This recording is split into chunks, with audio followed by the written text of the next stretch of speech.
നമസ്കാരം, ഭാരത് ലൈവിലേക്ക് സ്വാഗതം. CPMന്റെ അക്കൗണ്ട് മരവിപ്പിക്കലും 1 കോടി രൂപ ആദായ നികുതി പിടിച്ചെടുത്ത സംഭവത്തിലും വിശദീകരണം നടത്തുകയാണ് പാർട്ടി. CPIM തൃശൂർ ജില്ലാ കമ്മിറ്റി കൈകാര്യം ചെയ്യുന്ന ബാങ്ക് അക്കൗണ്ടിലെ പാൻ നമ്പർ തെറ്റായി രേഖപ്പെടുത്തിയത് ബാങ്കിന്റെ വീഴ്ചയാണെന്ന് പാർട്ടി സെക്രട്ടറി MM വർഗീസ് പറയുന്നു.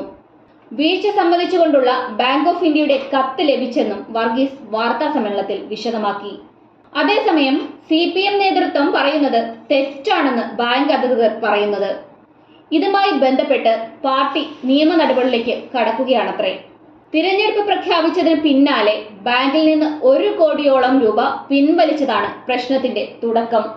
പെരുമാറ്റച്ചട്ടം നിലനിൽക്കെ വലിയ തുക പിൻവലിച്ചതിനാൽ ആദായ നികുതി വകുപ്പിനെ അറിയിക്കണമെന്ന വ്യവസ്ഥയുണ്ടെന്ന് വർഗീസ് വ്യക്തമാക്കി. അതുപ്രകാരം ബാങ്കിന്റെ അധികൃതർ വിവരം അറിയിച്ചു.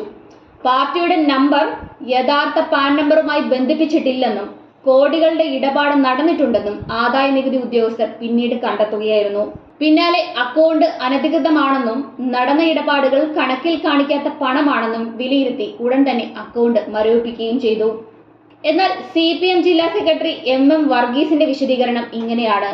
മരവിപ്പിച്ച അക്കൗണ്ട് 3 പതിറ്റാണ്ട് മുൻപ് ആരംഭിച്ചതാണ്. പിൻവലിച്ച പണവുമായി വരാൻ ആദായ നികുതി വകുപ്പ് ആവശ്യപ്പെട്ടതിനെ തുടർന്നാണ് ബാങ്കിൽ പോയത്. പാൻ നമ്പറിൽ T എന്നതിന് പകരം ബാങ്ക് J എന്നാണ് രേഖപ്പെടുത്തിയിരുന്നത്. ഇതാണ് പ്രശ്നമായതെന്നും MM വർഗീസ് പറഞ്ഞു. ഈ പാൻ നമ്പർ കേന്ദ്ര കമ്മിറ്റിയുടേതാണ്. എല്ലാ അക്കൗണ്ടുകളിലും ഈ പാൻ നമ്പർ തന്നെയാണ് ബന്ധിപ്പിച്ചിരിക്കുന്നത്. പാർട്ടിയുടെ നിയമവിധേയ ചെലവുകൾക്ക് ഏപ്രിൽ 2-ന് ബാങ്കിൽ നിന്ന് 1 കോടി പിൻവലിച്ചിരുന്നു. ഏപ്രിൽ 5-ന് ബാങ്കിൽ പരിശോധനയ്ക്കെത്തിയ ആദായ നികുതി ഉദ്യോഗസ്ഥർ പണം പിൻവലിച്ചത് തെറ്റായ നടപടിയാണെന്നും വർഗീസ് പറയുന്നു.